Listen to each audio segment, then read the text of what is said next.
Toutes les histoires méritent d'être racontées, mais celle-ci est particulièrement décisive. C'est celle du changement climatique. Crise environnementale et urgence du journalisme, voici le thème de la 31e édition de la Journée de la liberté de la presse, célébrée chaque 3 mai de l'année. Ici au Tchad, l'heure est à l'appréciation et au bilan.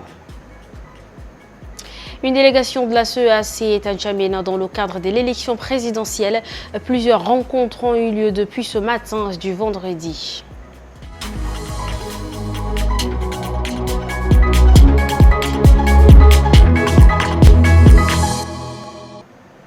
Ravi de vous retrouver pour le 19h45. Bonsoir. Ce 3 mai, le Tchad, à l'instar des autres pays du monde, célèbre la Journée internationale de la liberté de la presse. Cependant, qu'est-ce qui régit cette liberté? Peut-on parler de liberté de presse au Tchad?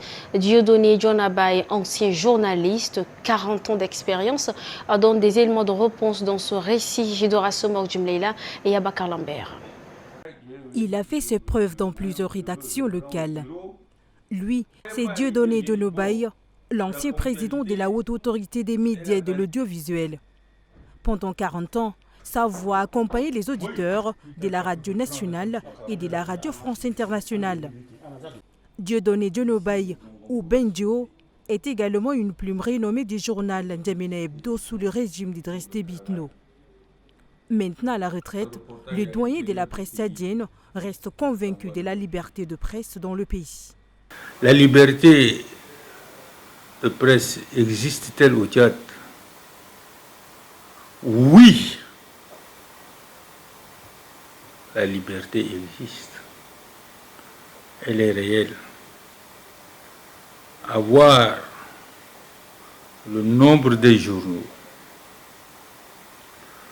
le nombre des radios, le nombre de télévisions et le nombre de médias en ligne. Nous ne pouvons que dire, confirmer que la liberté de la presse existe au Tchad. Pour accéder à cette liberté, selon Dionabay, certaines conditions doivent être remplies, notamment le respect de soi, de son métier et l'impartialité dans l'écriture. Le journaliste n'a ni des amis, ni des adversaires. Il est à égale distance de tout le monde. C'est normal qu'il s'attire la foudre des deux groupes. 1, il faut aimer ce métier. 2, l'exercer avec passion. 3, affirmer son indépendance professionnelle. En ce qui concerne la liberté de la presse, le Tchad occupe la 96e place sur 180 pays, selon le Reporters sans frontières.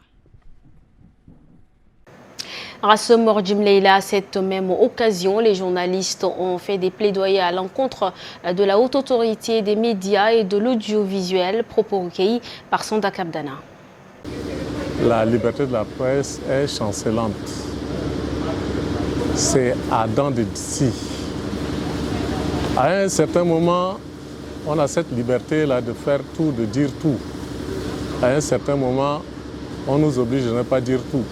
Les difficultés que nous faisons face, surtout nous, les médias privés, c'est l'accès aux sources d'information publiques. Surtout les dirigeants, les gouvernants, avoir une information avec les autorités, c'est un peu difficile. Dans l'environnement médiatique, malheureusement, il n'y a pas le politique qui peut encourager la presse pour dire faites votre travail, etc., etc. Depuis lors, combien de journalistes on a vu empêchés à faire leur travail? Combien de journalistes sont allés en prison pour avoir fait leur travail? Combien sont morts? Bien. J'espère que le problème se situe à ce niveau.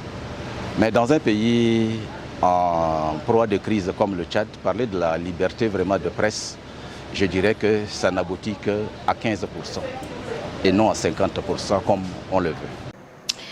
Les amis de feu Idriss Déby Itno et les amis de Mahamad Idriss Déby Itno ont organisé une rencontre de sensibilisation des membres ce 3 mai au Palais des Arts et de la Culture en vue de témoigner leur fidélité et assistance aux candidats de la coalition pour un Tchad uni pour le vote qui aura lieu le 6 mai. Regardez.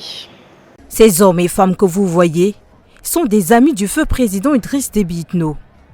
Aujourd'hui, ils sont réunis dans cette grande salle du Palais des Arts et de la Culture pour apporter leur soutien au candidat de la coalition pour un Tchad uni, Mahamad Idriss Déby Itno. La préservation de la sécurité nationale est importante. Et pour le maintien de cette quiétude, les amis de Midi estiment que leur candidat est idéal. Les amis de Midi avec Midi.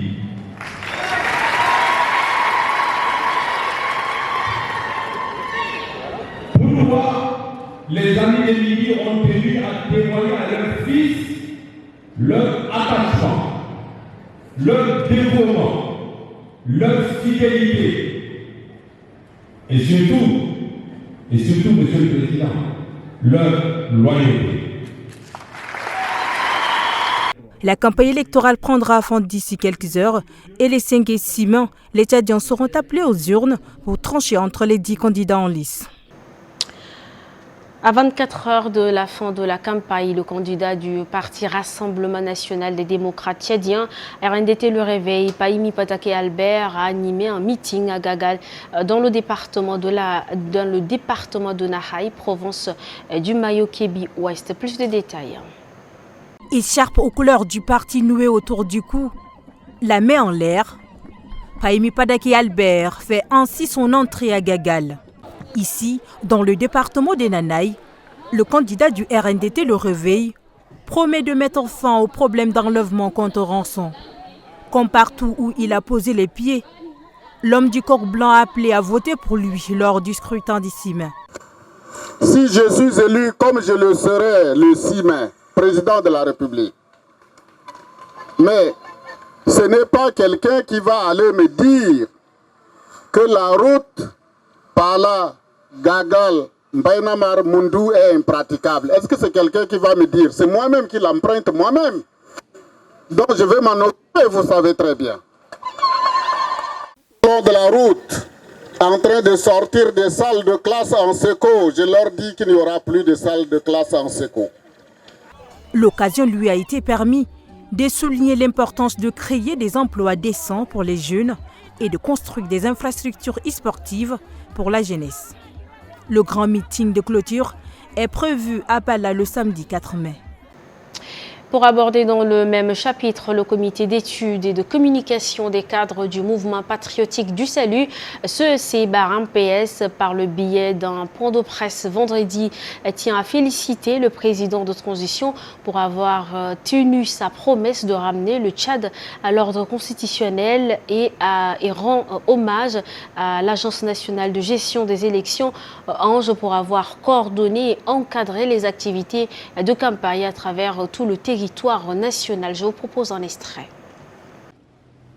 En dépit du climat apaisé qui caractérise globalement les activités de campagne, et alors que ce moment d'argumentaire en faveur de chaque candidat tire à sa fin, le CEC-MPS a le regret de constater que la violence verbale semble prendre dessus au détriment du fair play politique.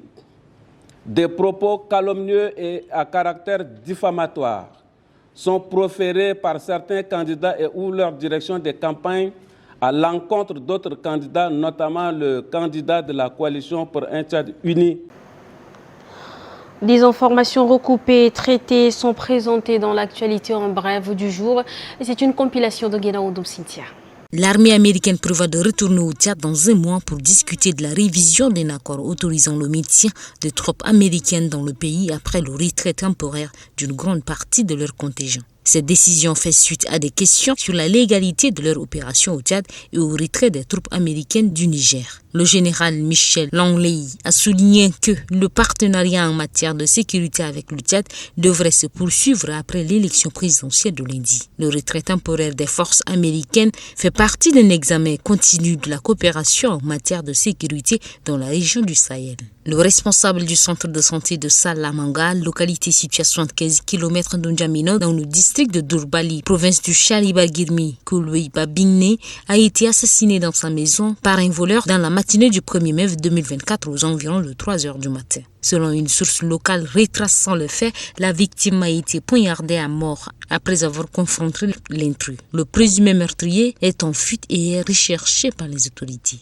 Le bureau de soutien juvénile intensifie ses efforts de mobilisation des électeurs en vue de l'élection présidentielle du 6 mois. Le secrétaire national Brahima Matnegui et sa délégation ont sensibilisé les commerçants au marché de Dimbe sur l'importance de voter et appelé à soutenir le candidat Mamad Idriss Déby Itno de la coalition pour un Tchad uni. Ils ont exprimé en termes simples et en langage local l'importance de voter et ont insisté sur le fait que le candidat numéro 1 est le meilleur des 10.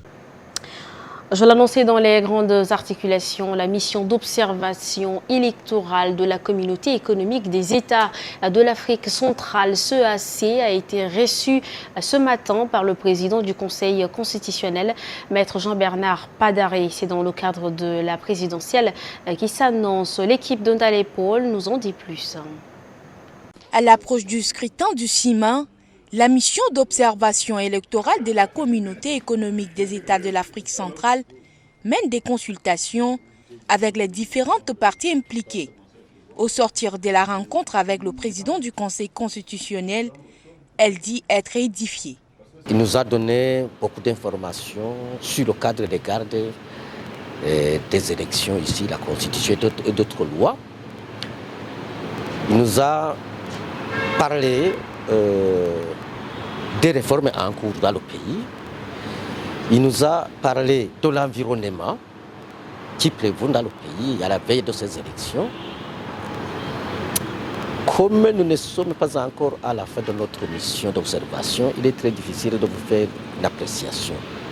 Mais les informations qu'il nous a données, ce sont des informations qui vont nous servir dans le déroulement de notre mission. La mission électorale de la CEAC s'est dit rassurée que la transition tend vers sa fin et qu'il est dans l'intérêt de tous que la présidentielle soit apaisée et transparente. Le récit de Ndale Paul rendu par Aimé Dolinassou après avoir été reçu par le président du Conseil constitutionnel, Maître Jean-Bernard Padaré. La mission d'observation électorale de la communauté économique des États de l'Afrique centrale, CEAC, s'est rendue au siège de l'Agence nationale de gestion des élections Ange, où une audience lui a été accordée par le président de la dite agence, Ahmed Bartiré. Des échanges, la mission conduite par Léonce Nkenda-Koumana dit avoir reçu des éléments de réponse convaincants sur les dispositions prises pour le bon déroulement de la présidentielle du 6 mai. Et pour terminer, à quelques heures de la tenue de l'élection présidentielle, le facilitateur Félix Tshisekedi a envoyé son représentant Didier Mazenga Mukenzu à N'Djamena pour échanger avec les 10 partis politiques en course pour la présidence de la République. L'apaisement en période électorale est le maître mot durant cette rencontre. Bikutu Junior. Dans moins de 48 heures, une partie des Tchadiens sera appelée aux urnes. Et pendant ce temps, les messages de haine et de violence se font entendre.